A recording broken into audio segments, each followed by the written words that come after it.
سيئات أعمالنا من يهده الله فلا مضل له ومن يضلل فلا هادي له أشهد أن لا إله إلا الله وحده لا شريك له وأشهد أن محمدا عبده ورسوله لا نبي بعده رب اشرح لي صدري ويسر لي أمري واحلل عقدة من لساني يفقهوا قولي. Ikhwafillah arsyadani Allah wa iyyakum. Kita lanjutkan kajian kitab Qawaidul Arba'. Alhamdulillah pada bab muqaddimah sudah kita selesaikan semuanya. Adapun sekarang insyaallah kita masuk kepada kaidah yang pertama. Ya, jadi kaidah yang pertama ini merupakan kaidah yang sangat penting ya, agar supaya difahami dan diperhatikan ya. Tapi sebelum kita menjelaskan tentang kaidah yang pertama ini ya, ada beberapa hal yang perlu kita sepakati ya, perlu kita ketahui dan kita pahami. Soalnya kalau kita tidak sepakat dengan permasalahan ini ya, bisa jadi akan ada pemahaman yang lain ya. Yang pertama ikhwafillah, tauhid itu terbagi menjadi 3 ya, sebagaimana yang telah kita ketahui, yaitu ada rububiyah, uluhiyah dan asma wa sifat ya. Jadi pembagian tauhid menjadi 3 ini bukan perkara yang baru atau perkara yang dibawa oleh para ulama khalaf, tidak ya, justru para ulama salaf dahulu mereka sudah melakukan pembagian terhadap tauhid seperti ini. Ada sebuah risalah menarik ya, dari Syekh Abdul Razak Al-Badr hafizahullah. Beliau menulis sebuah risalah Al-Qaulus Sadid fi Raddi ala man ankara aqsamat tauhid ya. Al-Qaulus Sadid ya, kata-kata bijak firrad ala man ankara aqsamat tauhid, dalam membantah atau menjawab orang yang mengingkari pembagian tauhid. Ikhwafillah, pembagian tauhid ini bukan masalah yang inti sebenarnya. Para ulama membagi supaya untuk memudahkan kita memahami tauhid ya. Jadi bukan perkara yang baru atau perkara yang bid'ah ya. Nah, insyaallah mungkin kapan-kapan kalau Allah memberikan kepada kita kesempatan ya, bisa kita bacakan atau kita kaji kitab daripada tulisan Syekh Abdul Razak Al-Badr hafizahullah tadi. Ikhwafillah, kita sebutkan di awal tadi, ada tauhid rububiyah, ada uluhiyah dan asma wa sifat. Ya.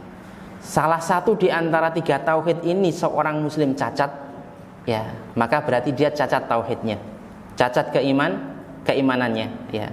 Bisa jadi menyebabkan dia keluar daripada keislaman. Ya. Dan di 3 tauhid ini bisa terjadi kesyirikan ya. Contoh semisal tauhid rububiyah. Tauhid rububiyah itu kita mengesahkan Allah, meyakini bahwasanya yang menciptakan, memberikan rizki, kemudian mengatur alam semesta, menghidupkan dan mematikan, menurunkan hujan ya, dan segala sesuatu itu adalah Allah Subhanahu wa taala. Maka kalau orang meyakini di sana ada selain Allah yang mampu menghidupkan dan mematikan, ada selain Allah yang mampu memberikan rizki, berarti dia telah berbuat kesyirikan dalam rububiyahnya Allah Subhanahu wa taala. Ya, bisa dipahami ya. Jadi rububiyah ini adalah perkara atau perbuatan khusus Allah Subhanahu wa taala. Yang selain Allah tidak mampu melakukan hal itu. Ya. Jadi kalau ada orang yang sekali lagi meyakini perbuatan khusus dari Allah ini bisa dilakukan selain Allah, berarti dia ada cacat dalam masalah rububiyah ya, bisa dipahami insyaallah nggih. Yang kedua uluhiyah. Jadi uluhiyah ini adalah tauhidul ibadah, yaitu mengisahkan Allah dalam segala bentuk ibadah. Nggih.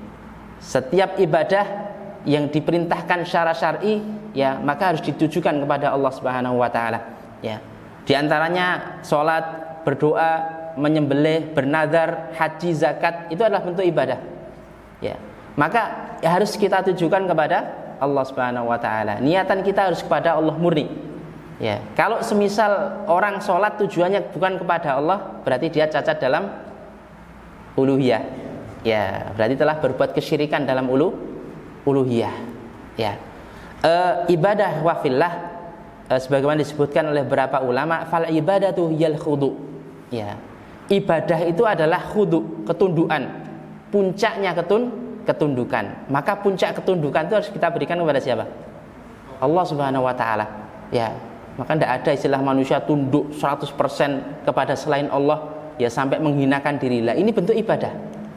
Ya. Maka ketika seperti ini kita berikan kepada Allah, selain Allah, maka berarti cacat uluhiyah kita. Kemudian kekhusyuan, wal inqiyad wat tadzallul, ya. Kepatuhan dan penghinaan.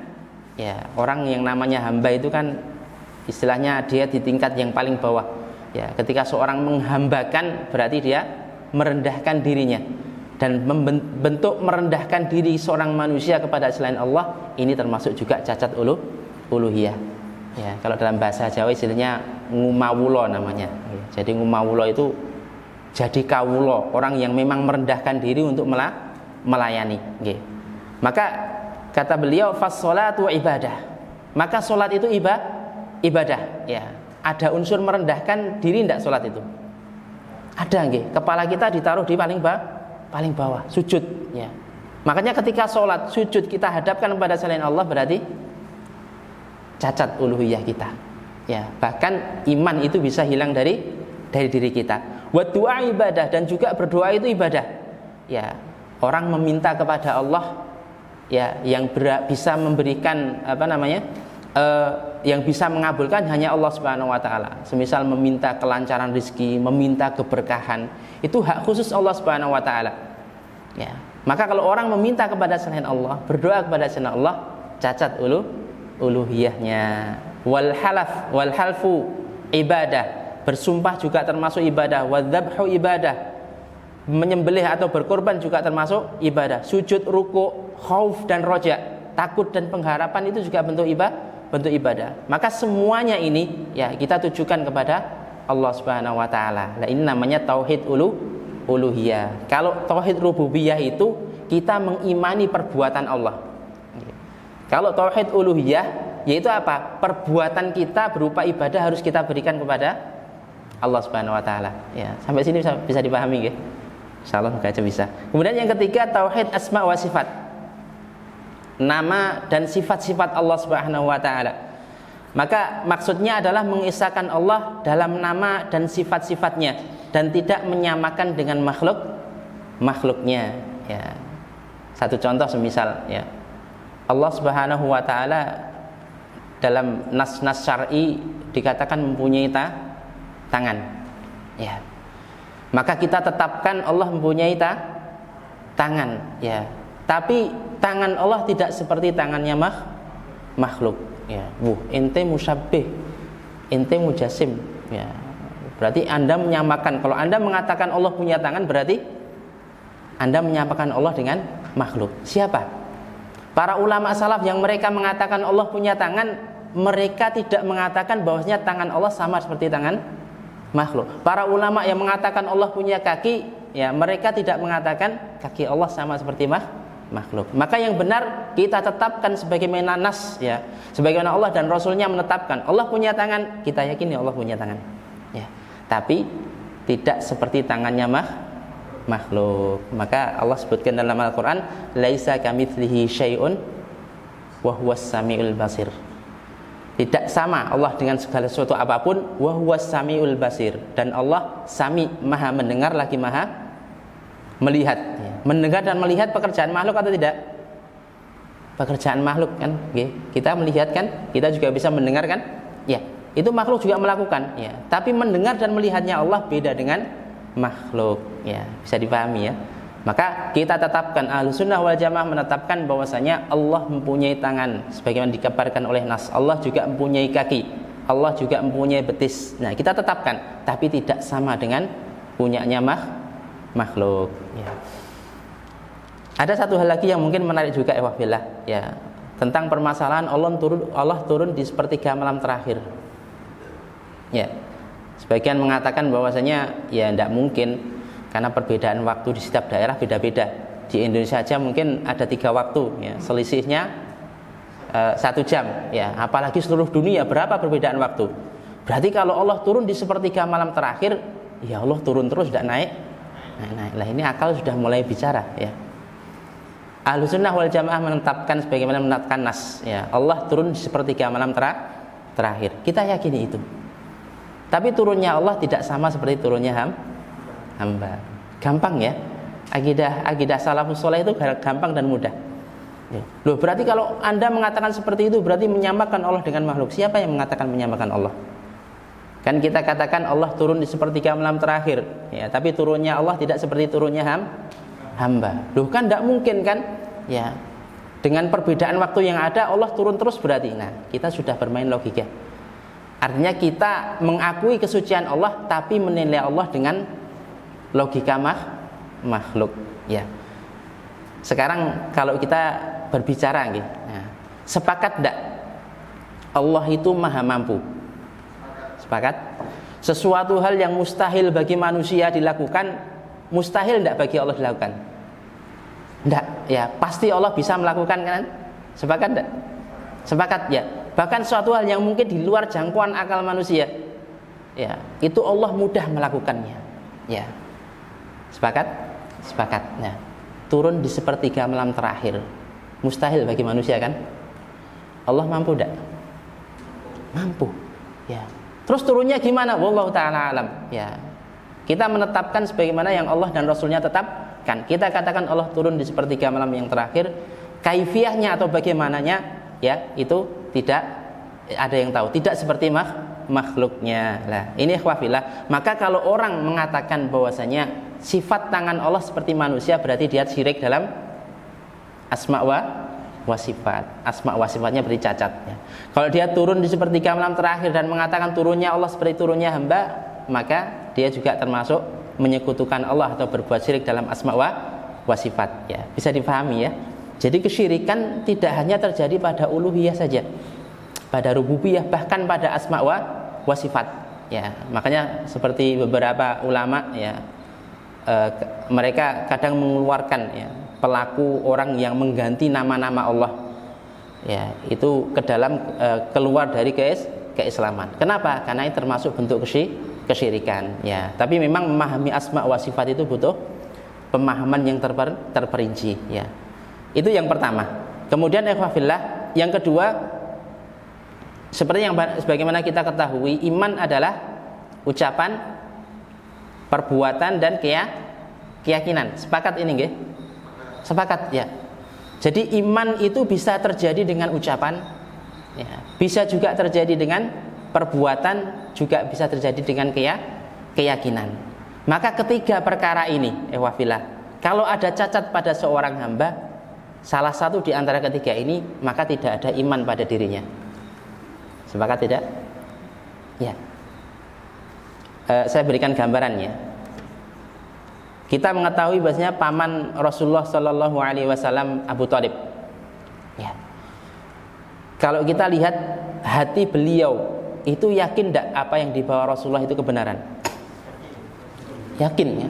Bahkan sempat ada sebuah riwayat, sekiranya saya tidak sungkan kepada kaumku, maka saya akan mengikuti agama keponakanku Nabi Muhammad SAW. Berarti hatinya yakin, ya. Satu, ya. Kemudian yang kedua, perbuatan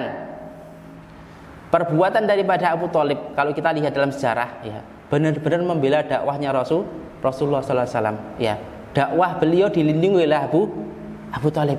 Nah, secara perbuatan menunjukkan keimanan tidak? Keimanan, ya. Jadi dia meyakini kebenaran Islam. Kedua, diwujudkan juga dengan pembelaan. Tapi satu hal, ikhwafillah, yang tidak dilakukan apa? Tidak melafadzkan kalimat la ilaha illallah. Berarti ada satu yang tidak terpenuhi. Maka cacat di sini iman. Ya, sehingga beliau meninggal dalam kondisi tidak muslim, ya. Karena satu, tidak mengucapkan kalimat syahadat. Maka tiga-tiganya harus ada. Satu contoh lagi, semisal tokoh munafik di zaman Rasulullah, Abdullah bin Ubay bin Salul. Ya. Lesannya mengucapkan Islam atau tidak? Mengucapkan, ya. Ya. Bahkan beliau itu ketika Rasulullah bermajelis, ya, dekat juga dengan Rasulullah, ikut juga dengan majelisnya Nabi. Secara perbuatan, ya, dia ikut sholat berjamaah, ya, bahkan ikut berperang dengan Nabi SAW, ya. Tapi apa satu? Hatinya tidak meyakini Islam, ya, tidak mau beriman kepada Allah dan Rasulnya. Maka dia disebut sebagai munafik. Ya, bisa dipahami, ya.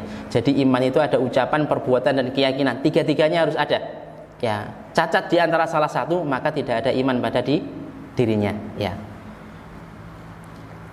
Kalau cacat keimanan pada orang zaman sekarang, kira-kira gimana? Macam-macam ya. Ya, ada yang perbuatan, ada yang ucapan, ya, bahkan ada yang keyakinan, ya macam-macam. Adapun orang-orang Quraisy zaman dahulu, ya mereka sebenarnya hatinya meyakini apa yang dibawa oleh Nabi, yaitu berupa kebenaran, ya.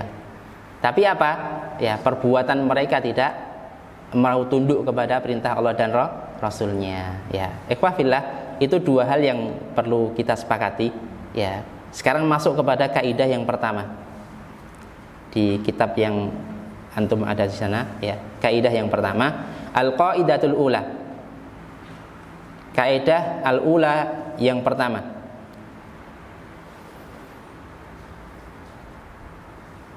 An bahwasanya ta'lama, engkau mengetahui,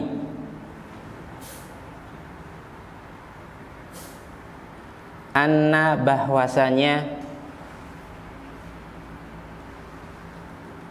al-kuffaro, orang-orang kafir,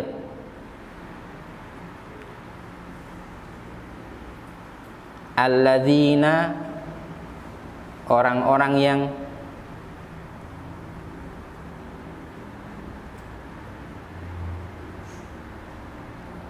qatala, ya, qatala itu memerangi.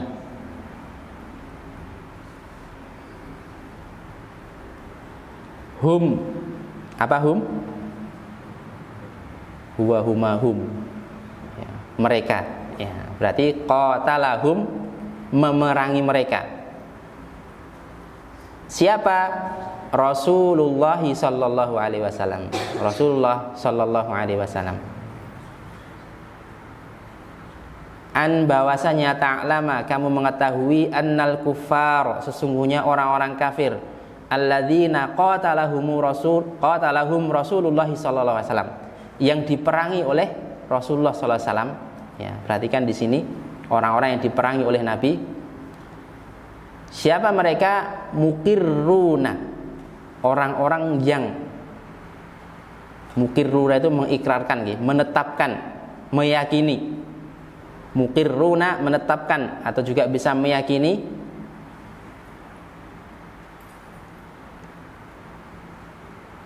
bi dengan anna bahwasanya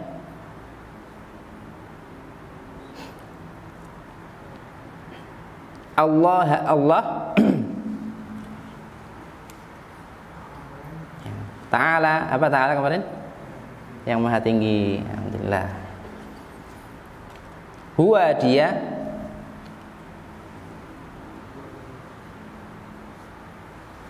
al-khaliqu, yang menciptakan, al-mudabbiru, yang mengatur. Perhatikan di sini ya khafillah, bahwasanya orang-orang kufar yang dulu diperangi oleh Rasulullah sallallahu alaihi wasallam, yaitu mereka apa? Muqirruna bi annallaha ta'ala huwal khaliqul mudabbir, meyakini, menetapkan bahwasanya Allah adalah yang mencipta dan mengatur seluruh alam semesta. Berarti orang-orang kafir zaman dahulu rububiyahnya sehat, ya, karena mereka meyakini bahwasanya yang menciptakan, yang mengatur seluruh alam semesta adalah Allah Subhanahu wa taala. Cuman kenapa mereka diperangi Rasulullah? Ya. Lanjutnya, wa anna, dan anna bahwasanya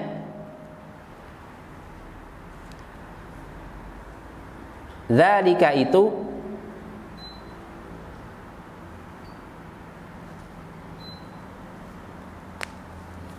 lam, tidak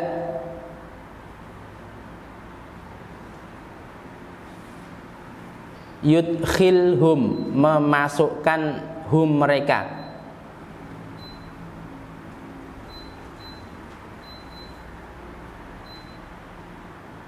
fi, ke dalam,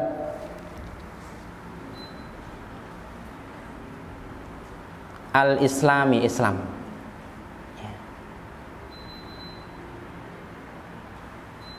wa anna dzalika, dan bahwasanya yang itu atau demikian itu ya, penetapan mereka atau keyakinan mereka bahwasanya Allah itu yang pencipta, yang mengatur seluruh alam semesta, lam yudkhilhum fil Islam, tidak menjadikan mereka dianggap masuk Islam ya.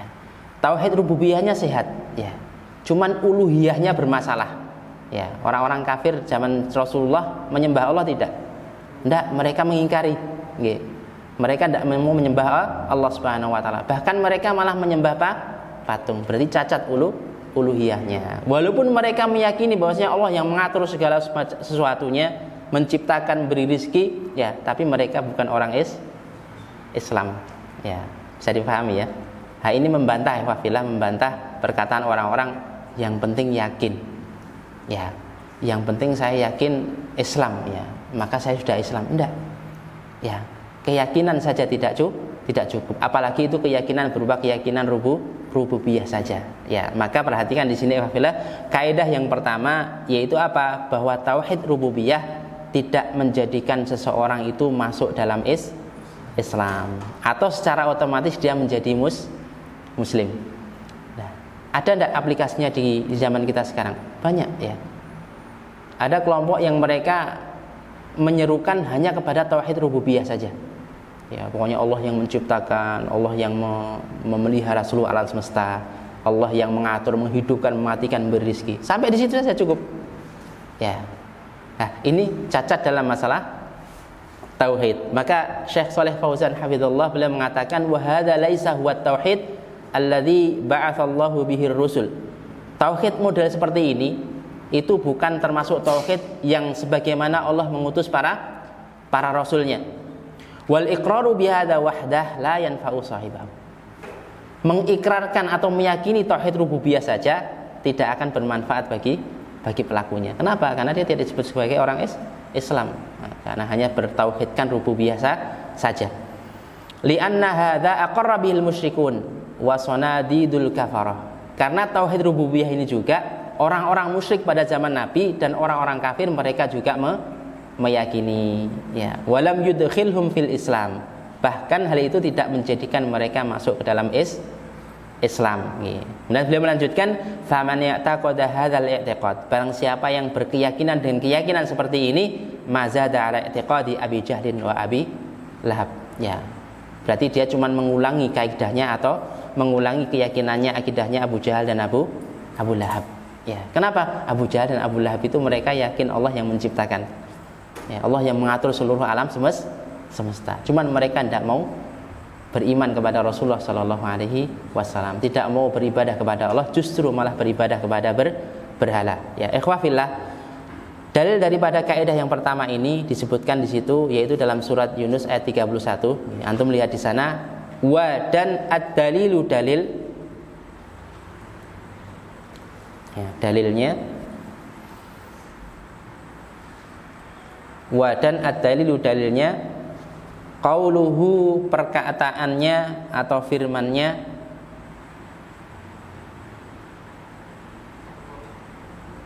ta'ala yang maha tinggi ya, maksudnya Allah yang maha tinggi.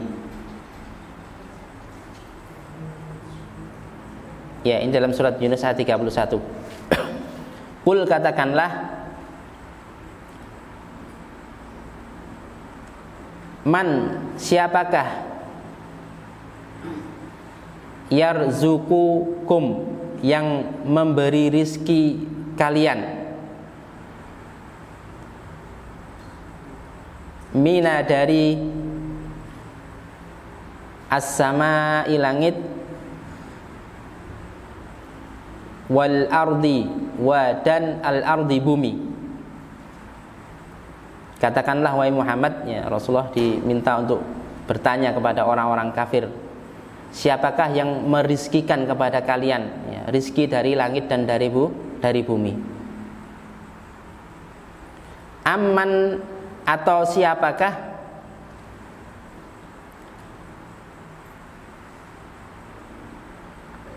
yamliku yang kuasa menciptakan, yang mampu menciptakan atau yang kuasa menciptakan as-sam'a, apa as-sam'a tadi? apa? Sam'a, pendengaran. Kalau langit sama ya. As-sam'a. Wa dan al-absar, penglihatan.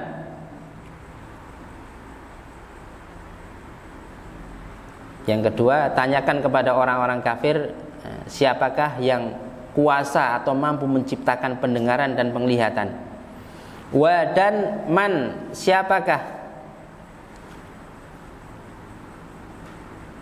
yukhriju, yang mengeluarkan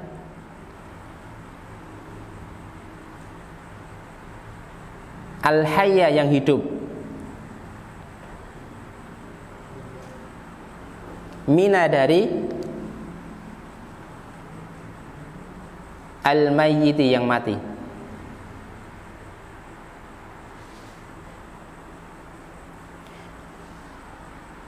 Wa dan yukhriju, apa yukhriju tadi? Mengeluarkan ya, baru saja. Kalau lupa kebangetan. Ya. Yukhriju, mengeluarkan al-mayyita, mayit apa? Yang mati. Mina, dari al-hayy, yang hidup. Jadi siapa yang menghidupkan dan mematikan? Ya, tanyakan kepada orang-orang kafir. Ya, yang merizkikan, yang menciptakan pendengaran dan penglihatan, yang menghidupkan dan mematikan. Wa dan man, siapakah yudabbiru, yang mengatur al-amra, segala urusan.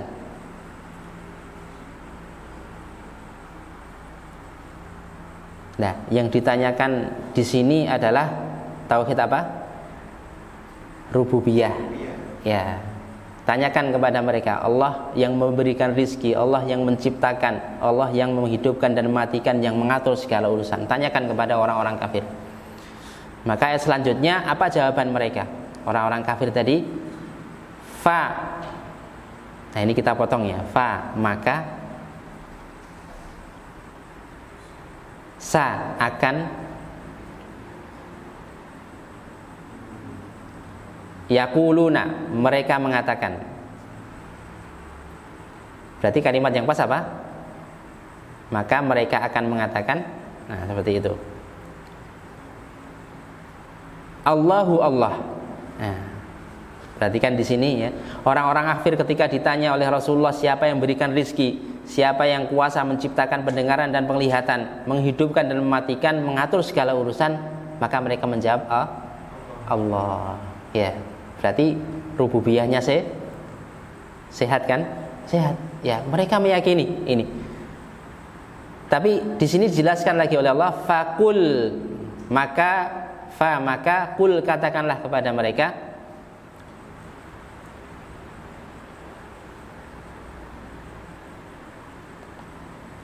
afala, mengapa tidak,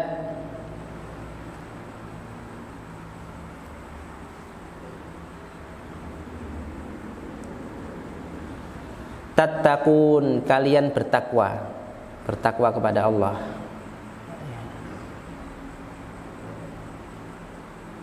Ikhwafillah, ini dalil yang menunjukkan bahwasanya orang-orang kafir pada zamannya Nabi, mereka mengakui bahwasanya yang menciptakan segala sesuatu adalah Allah Subhanahu wa taala. Ya, kalau di zaman kita mungkin orang Islam, orang Kristen dan juga orang Yahudi misalnya gitu. Ya, sama-sama Tuhannya Allah Subhanahu wa taala. Kalau kita katakan kepada mereka, siapa yang menciptakan semua ini? Allah Subhanahu wa taala. Ya. Pun juga orang kafir ketika ditanya oleh Nabi, ya, siapa yang menciptakan semuanya, yang mengatur semuanya, mereka menjawab Allah Subhanahu wa taala. Yakin, benar yakin. Ya. Tapi Allah katakan, faqul afala tattaqun. Ya, kenapa kalian tidak mau taat pada Allah? Kenapa kalian tidak mau menyembah Allah Subhanahu wa taala? Bahkan justru malah menyembah selain Allah Subhanahu wa taala. Maka keyakinan kalian seperti itu, bahwasanya Allah mampu melakukan segalanya, mengatur segala urusan, tidak ada manfaatnya dan tidak menjadikan kalian masuk Islam. Ya, bisa dipahami? Ya, maka berarti apa kesimpulannya? Tauhid rububiyah saja tidak cukup menjadikan seorang itu sebagai Islam. Ya. Al-Imam Ibnu Katsir rahimahullah beliau mengatakan, Afala takhafuna minhu, ya. Mengapa kamu tidak takut kepada Allah Subhanahu wa taala? Ya, tidak takut azab Allah Subhanahu wa taala. Anta'budu ma'ahu ghairahu, ya. Kalau kalian menyembah selain Allah Subhanahu wa taala. Ya.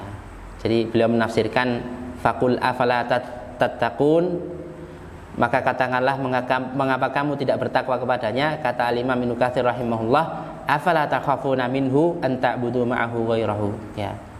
Apa kamu tidak takut azab Allah Subhanahu wa taala menimpa kalian karena kalian menyekutukan Allah Subhanahu wa taala, ya. Jadi menurut beliau sebab turunnya azab yaitu kesyirikan kepada Allah Subhanahu wa taala, ya. Ikhwah fillah, kalau orang yang mentauhidkan Allah dalam rububiyah saja, dia dianggap sebagai orang yang beriman, dianggap sebagai seorang yang muslim, dan ketika dia meninggal layak masuk surga, maka yang paling layak adalah siapa? Iblis, ya. Iblis itu rububiyahnya luar biasa kuat loh, ya. Ya. Makanya Allah katakan dalam Al-Qur'an, qala rabbi fa'anzirni ila yaumi yub'atsun, ya. Iblis tatkala diusir dari surga, ya, maka dia mengatakan qala rabbi wahai rabb, ya, fa'anzirni, tangguhkanlah saya ila yaumi yub'atsun, sampai hari berbangkit. Ya, mintanya kepada siapa? Kepada Allah, ya, karena dia yakin, ya, selain Allah tidak akan bisa mampu memanjangkan umur, ya, maka dia minta kepada Allah. Berarti rububiyahnya sehat. Tapi apa kata Allah Subhanahu wa taala? Dalam ayat lain Allah katakan wa inna 'alaika la'nati ila yaumiddin. Sungguhnya laknatku sampai hari kiamat. Maka keyakinan kamu wahai iblis, hanya Allah yang bisa menghidupkan, memanjangkan umur, tidak ada manfaatnya sama sekali, ya. Justru laknat Allah akan tetap ada pada kalian. Ikhwah fillah, inilah kaidah yang pertama, ya, yang harus kita ketahui dan kita pahami, ya, sehingga kita tidak terjerumus ke dalam firqah-firqah yang sesat, ya, termasuk di sana firqah irja atau murji'ah, ya. Umumnya murji'ah itu mereka cukup iman dalam hati saja, ya, pokoknya eling, ya, pokoknya iman dalam hati, pokoknya ya yakin saja, dan ini tidak cukup menjadikan seorang itu masuk Islam, ya. Mungkin ini sedikit yang bisa kita sampaikan. Jika ada yang kurang paham atau mungkin ada yang ditanyakan, tafadhalu. Ya. Jadi jimat itu merupakan bentuk ikhtiar kata orang awam. Ya, ya, kalau dikatakan ikhtiar, ya benar gitu loh. Maka di sana ada ikhtiar yang syar'i, ada ikhtiar yang dilarang. Sama seperti pengobatannya. Orang pengen sembuh dari sakit, maka dia berobat. Maka di sana ada berobat yang syar'i atau diperbolehkan oleh syar'i, dan ada yang berobat yang tidak diperbolehkan oleh syar'i. Ya, berobat yang diperbolehkan oleh syar'i, ya, kalau dia berdasarkan penelitian seperti kedokteran, itu diperbolehkan. Ya.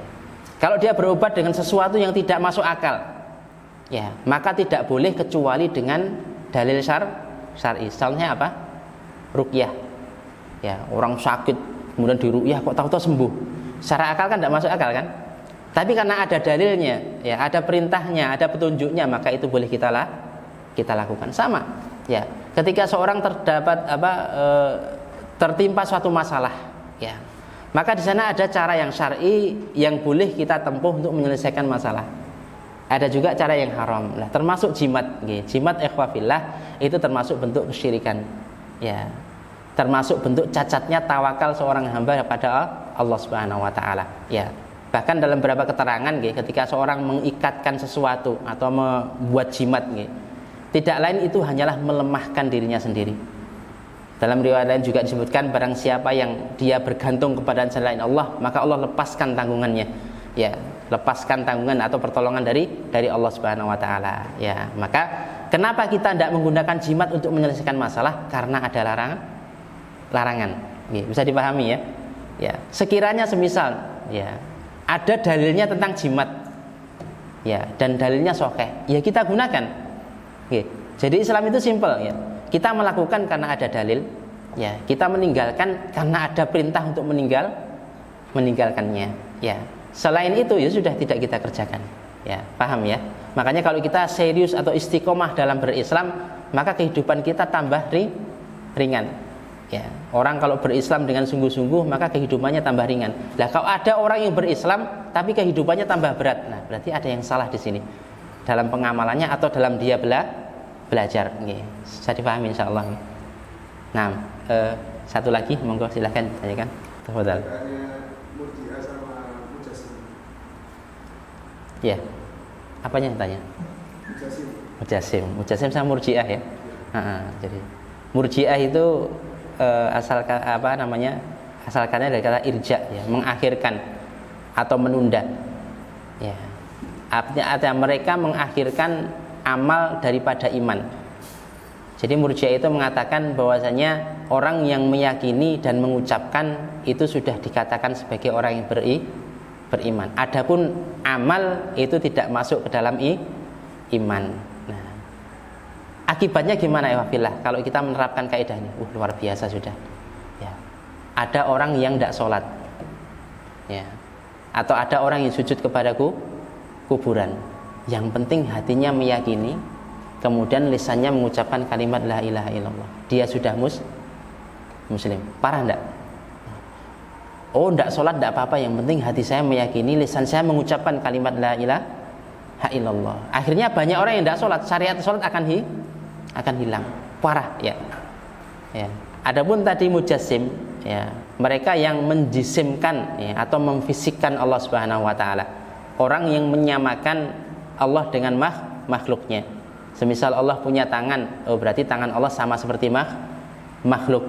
Lah, ini bertentangan dengan akidah para salafus soleh. Para salafus soleh tadi kita katakan mereka menetapkan bahasanya Allah punya tangan, ya. Tapi tangan Allah tidak sama dengan tangannya makhluk. Ya, bisa dipahami insyaallah ya. Jadi kajian untuk firqah itu mungkin insyaallah ada momen tersendiri insyaallah. Ya, wallahu taala alam. Ya. Saya kira cukup insyaallah. Ya. Kurang lebihnya saya minta maaf. Agar majelis ini diberkahi oleh Allah Subhanahu wa taala. Kita akhiri dengan doa penutup majelis. Assalamualaikum warahmatullahi wabarakatuh.